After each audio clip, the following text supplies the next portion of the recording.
Përshëndetje të dashur miq. Jam shumë e lumtur të ndaj me ju disa mesazhe intuitive dhe një informacion të shkurtër në lidhje me hënën e re e cila do të ndodh këtë javë, që është një javë shumë e rëndësishme, sepse kjo hënë e re e cila do të ndodh në datën 25 qershor në orën 12:30 është një portal shumë i fuqishëm që ju ndihmon ju të lidheni më shumë me emocionet tuaja. Dhe ju ndihmon ju që të gjeni shërimin e brendshëm vetë. Pra, për këtë shërim nuk keni nevojë ta gjeni diku jashtë jush, ju thjesht keni këtë mbështetje kaq të madhe që kjo hënë e re po ju ofron, që ju të mund të lidheni me emocionet tuaja dhe të mund të gjeni këtë shërim tek vetja juaj. Nëse ju intereson kjo temë, unë gjithashtu kam arritur që të ndjej, të mbledh dhe të dëgjoj disa mesazhe intuitive të cilat kam menduar t'i ndaj me ju. Në fakt janë 3, kështu që ju mund të sillni ndoshta një numër prej tyre, sepse nëse ju pëlqen njëri nga këta numra apo ju tërheq, do thotë që ka diçka më shumë tek ky mesazh dhe do t'i kushtoni rëndësi. Ose mund t'i dëgjoni të treja, sepse ndoshta të treja janë mesazhe për ju dhe më pas të gjykoni se cilën do përshtasni tek jeta juaj, rrethanat tuaja. Si fillim një herë, duhet vlerësuar si një ritual shumë i rëndësishëm, që në fazën e hënës së re, pra në ditën e hënës së re, ju të mund të kryeni një meditim të shkurtër. Këtë meditim mund ta kryeni ose pas hënës së re, domethënë pas orës 12:30, sepse kjo do të ishte më e mira që të përfitoni nga energjitë e saj. Por nëse ju nuk keni mundësi, nuk ndodheni në shtëpi, nuk keni një vend të përshtatshëm ku mund ta kryeni si ritual, meditimin, apo do të këshilloj gjithashtu te disa frymarrje, 12 frymarrje ndoshta të thella, që ju të mund të qetësoni sistemin tuaj nervor. Por nëse ju nuk keni mundësi në atë ditë, shumë mirë mund ta kryeni edhe në datën 26 në mëngjes, para se të niseni për në punë, në shkollë. Nëse keni menge, mund ta bëni kur të zjoni nga gjumi. Kështu që nuk ka problem, sepse energjitë e saj mbarten edhe në këtë ditë, në këtë mëngjes, por mos e shtyni për më tej ose nuk do të jetë aq efektive. Sigurisht se ju dëshironi, por këto rituale ju ndihmojnë shumë që të mund të përfitoni sa më shumë nga energjitë e mrekullueshme që kjo hënë e re ne dëshiron ta ofrojë.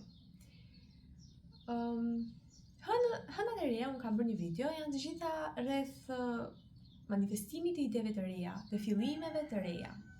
Kështu që nëse ju keni në plan të filloni diçka, nëse keni në plan të filloni një projekt të ri, çfarë do gjë që ju keni menduar për të nisur, është e mira që ta bëni pas hënës së re. Sepse edhe vetë energjitë do t'ju ndihmojnë ju që kjo gjë të shkojë sa më mirë, të jetë e mundur dhe të bëhet në mënyrë më perfekte të mundshme. Pa humbur shumë kohë, dua të ndalem tek 3 mesazhe intuitive që unë dua të ndaj me ju sot për këtë hënë të re. Mesazhi i parë. Për të gjithë ata që utëroshin nga numri 1 apo thjesht që utëroshin nga të 3 numra dhe jeni duke kërkuar mesazhin tuaj. Ajo që unë kam mundur të ndjej për ju është ju duhet të fokusoheni pak më shumë tek vetja juaj dhe ndoshta ndjej që mund të keni për shembull fëmijët tuaj, mund të keni njerëz të cilët ju kujdeseni dhe ndonjëherë këto gjëra kërkojnë vërtet shumë energji prej nesh apo jo. Kërkojnë shumë energji që ne përveç se të kujdesemi për veten, të jemi aty për dikë tjetër. Por jo të gjithë kanë mundësi që të kujdesen dhe për veten dhe për të tjerët. Pse? Sepse ne tentojmë që gjithmonë të kujdesemi më shumë për të tjerët ndoshta, sesa për veten tonë dhe kur vjen fjala tek fëmijët gjithmonë, dhe mund të harrojmë veten tonë. Kështu që tentojmë të fokusohemi më shumë tek fëmijët për shembull, apo tek dikush që ka nevojë për ne, tek nevojat e tij. Dhe e neglizhojmë paksa veten. Por kjo nuk është aq e drejtë, sepse nëse ne nuk kemi energjetikisht në rregull, nëse ne nuk jemi të plot, nëse ne nuk jemi të lumtur apo me energjinë tonë të karikuar maksimalisht, çfarë mund t'i ofrojmë personit tjetër që ka nevojë për ne? A e keni menduar ndonjëherë kështu? si mund të pretendoni të mbushni gotën e dikujt tjetër kur gota juaj është bosh? Pra si fillim mundohuni që të jeni në rregull me veten tuaj dhe më pas të ndihmoni të tjerët. Dhe kjo hënë e re është një thirrje për ju që ju të fokusoheni tek vetja juaj pakës. Sikur vetëm atë ditë të bëni një ritual që ju bën të ndjeni mirë. Për shembull, mund të bëni një dush të qetë që t'ju relaksoj. Mund të lyheni me krema të ndryshëm, mund të bëni një masazh edhe për veten tuaj. Mund të trajtoni pak veten tuaj me atë trajtim që ndoshta dëshironi t'ia jepni dikujt tjetër, apo që dikush do dëshironi që dikush ta bënte për ju, por pse të mos ta bëni vetë për veten tuaj, të trajtoni veten ashtu siç duhet, t'i ofroni vetes dhurata, të shijoni një filxhan çaj apo pijen që ju preferoni vetëm dhe në qetësinë tuaj dhe ta shijoni këtë moment me veten tuaj. Sepse fundja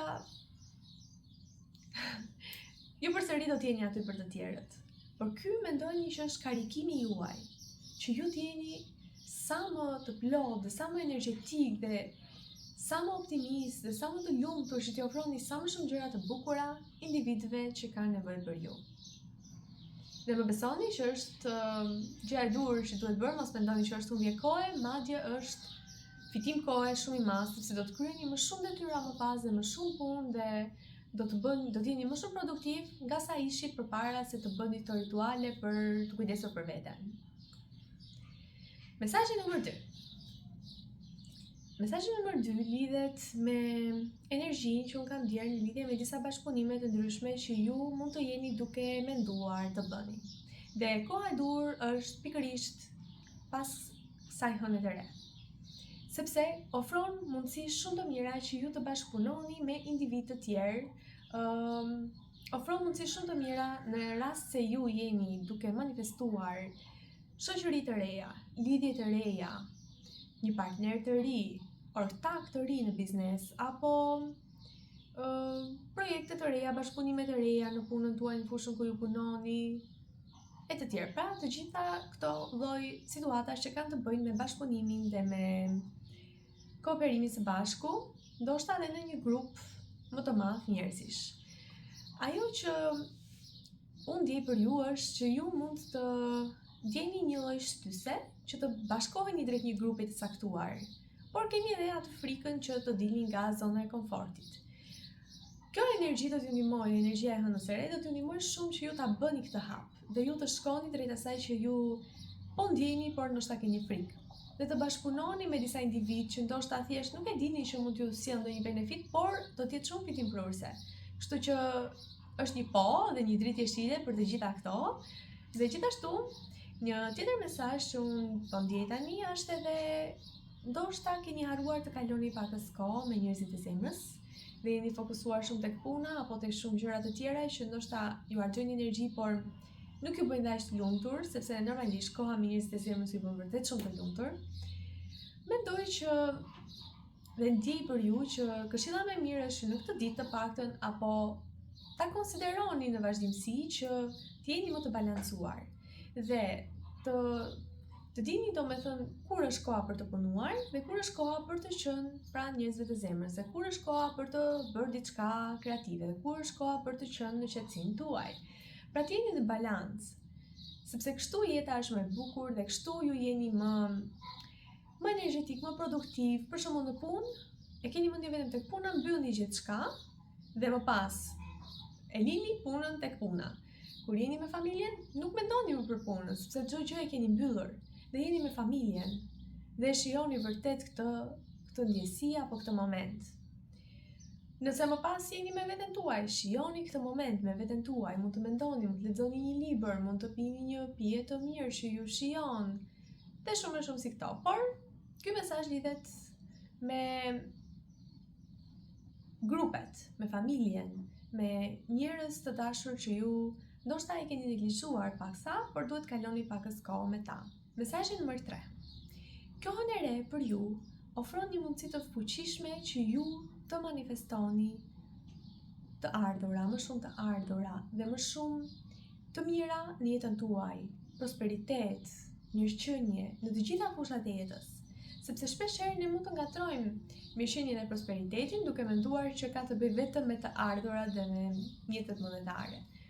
Është shumë larg të vërtetës, sepse prosperiteti dhe mirëqenia lidhen edhe me ndjesinë e dashurisë, lidhen edhe me ndjesinë e të qenurit pjesë e një komuniteti, lidhet edhe me ndjesinë e të qenurit i shëndetshëm, e shumë të tjera, sepse ka njerëz të cilët ndihen vërtet shumë të pasur nëse kanë sikur vetëm një mik të mirë, apo sikur nëse kanë vetëm familjen e tyre, ajo i bën të ndihen shumë të pasur. Ndoshta nuk kanë aq mjete monetare sa për të thënë që janë vërtet të pasur, por kanë mjaftueshëm sa për të siguruar të gjitha nevojat e familjes së tyre. Dhe kjo është më e rëndësishmja. Kështu që ky portal energjetik ju ofron ju një mundësi që ju të manifestoni këtë mirëqenie dhe prosperitet, çfarëdo qoftë ajo për ju, çfarëdo kuptimi mund të marrë në jetën tuaj, apo çfarëdo ju mungon, sepse mund të keni të ardhur apo s'keni mikun, s'keni një partner apo partnere, s'keni një njerëz ku mund të mbështeteni, kështu që ndoshta mund të manifestoni njërin prej këtyre, apo keni njërin prej këtyre dhe s'keni të ardhurat. Gjithçka që juve ju mungon dhe përshtateni në lidhje me situatën tuaj, kjo është ajo që ju jeni të thirrur për të manifestuar në këtë hënë të re dhe nuk jeni të detyruar, por nëse ju vërtet e kishit në mendje apo keni menduar që nuk e kam këtë gjën, mos e mendoni nuk e kam. Mendoni që erdhi mundësia juaj që tashmë e keni. Me këtë portal të fuqishëm që do t'ju ndihmoj vërtet shumë. Për të gjitha këto manifestime, këshilloj shumë që të bëni një ritual, për të cilin në fakt kam folur edhe tek videoja e fazave të hënës, faza e plotë dhe faza e re. Faza e hënës së re është e gjitha rreth manifestimit, të gjërave të reja, fillimeve të reja, projekteve të reja, lidhjeve të reja, kështu që nëse ju vërtet dëshironi manifestoni këtë prosperitet në jetën tuaj, mjafton që të ndizni një qeri në këtë ditë të hënës së re dhe në dritën e qeririt të shkruani një letër gjithçka që ju doni të manifestoni. Nëse është një partner apo partnere, mjafton të shkruani me detaje ndoshta mënyrën se si ju dëshironi që të jetë. Dhe ndoshta jo fizikisht apo mënyrën si doni të jetë, paret si punon më mirë për ju. Mund të shkruani edhe thjesht ndjesinë që ju bën të ndjeni. Kjo është më e fuqishme. Pra thjesht ndjesinë si ju bën ky person ju të ndiheni, si ju lumturon dhe ju mbush shpirtin me gëzim dhe dashuri. Të gjitha këto t'i shkruani me detaje. Dhe nëse nuk i shkruani, thjesht vizualizoni apo ndjeni. Cila do mënyrë që punon më mirë për ju dhe cila do ju thërret në këto momente, sepse ajo do t'jetë më e fuqishmja. Mos bëni diçka të detyruar, sepse nuk do të funksionojë, më besoni, kështu që mos u mundoni të bëni gjëra të detyruara. Thjesht nëse juve e ndjeni që është për ju dhe që mund ta bëni dhe që po ju thret, po. Atëherë po do të funksionojë. Sepse duhet ta besoni dhe duhet ta ndjeni vërtet. Kështu që mund të shkruani me detaje. Them të ndisni një qeri sepse ndihmon shumë energjia e flakës së qeririt që digjet, t'ju ndihmoj të manifestoni, është shumë e fuqishme, të paktën personalisht funksionon shumë dhe është vërtet e fuqishme dhe nëse ju e shikoni do të gjeni atë motivimin për të shkruar edhe më shumë. Mund ta diqni këtë letër, por nëse nuk ju pëlqen rituali i djegjes, mund ta mbani në mjastikun tuaj, ndoshta për javën që vjen, për një javë, ose për 2-3 ditë në varësi të sa dëshironi ju. 3 ditë do t'ishte fuqia më e madhe, por mund ta mbani edhe për një javë, nuk ka problem. Dhe ta lexoni këto 3 ditë të paktën, ta lexoni çdo natë para se ju të flini. Nëse ju nuk preferoni ta ndiqni. Mund ta lexoni dhe ta ndjeni dhe vërtet ta ndjeni këtë lloj ndjesie dhe ajo do të shikoni që do të amplifikohet me kalimin e kohës dhe me kalimin e ditëve. Dhe sidomos nëse ju e mbani për një javë dhe lexoni për një javë, patjetër që po, do të amplifikohet dhe më shumë energjia dhe ju do ta besoni, s'keni nga e mbani. Por gjithsesi në vetdijen tuaj do të futet dhe kjo është shumë e fuqishme për manifestimin dhe kaq ka nevojë.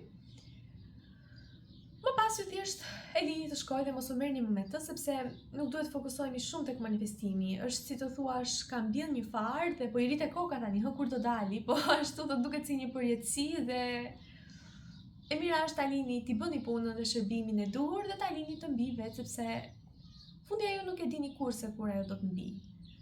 Por, edhe nëse e harroni për shembull për një moment dhe shikoni që ka mbir, kjo është si një surprizë për ju. Ndoshta do t'ju lumturoj më shumë se sa po të rini tek koka dhe ta shikoni ta po mbin apo jo. Ishte thjesht një shpjegim metaforik, por që kjo funksionon dhe me fara që mbjellin vërtet. Këto ishin mesazhet që unë kam menduar të sjell për ju. Lejoni të dini në koment mendimin tuaj në lidhje me këto mesazhe, a rezonojnë me ju, a vërtet kanë kuptim në lidhje me situatën që ju jeni duke kaluar. Dhe ndoshta edhe pas ju të kryeni këtë rituale, mund të riktheheni dhe të komentoni për eksperiencën tuaj. Do të isha shumë e lumtur të njihesh me gjitha këto. Dhe ju ftoj që të bëni pjesë e komunitetit tonë, si ju dëshironi të njiheni me mesazhe të tilla rreth spiritualitetit, që unë jam shumë e entuziasmuar që të ndaj me ju. Shihemi në video tjetër.